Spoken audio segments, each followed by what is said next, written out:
আমাদের গ্রাম বাংলায় বিশেষ করে প্রতিটা পাড়ায় পাড়ায় ইয়ং ছেলেরা দলবদ্ধভাবে কাজকর্ম শেষে সন্ধ্যের পরে বসে মদ খাওয়ার একটা রেওয়াজ বা রীতি আছে। এবং বিশেষ করে ছুটি ছাটার দিন হলে তার কোনো কথাই নেই। তো ওরা মদ খায়, আনন্দ করে, হৈ হুল্লোড় করে, গান বাজনা করে, আবার সকালে যে বাজার কাজে কর্মে ব্যস্ত হয়ে যায়। এরকম একটা দলের গল্প আমি করব। তো একদিন এরকম সব মদ খেতে বসেছে, বসে হৈ হুল্লোড় করে আনন্দ করে খাচ্ছে। তো বাড়ি চলে যাবে এমন একটা সময়, শেষ সময়। তো হঠাৎ দুজনের মধ্যে মারামারি লেগেছে। কী ব্যাপার কিছু বোঝা যাচ্ছে না, চেঁচামেচি করছে, সবাই কোনো রকমে ছাড়িয়ে দিল, মানুষজন সব বেরিয়ে গেছে।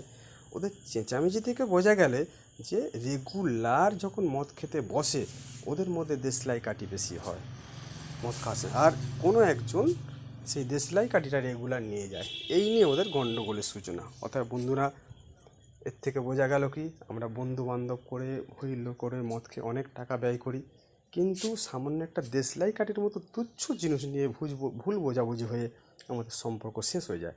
অতএব বন্ধুরা, আমাদের সজাগ এবং সচেতন থাকা অবশ্যই দরকার।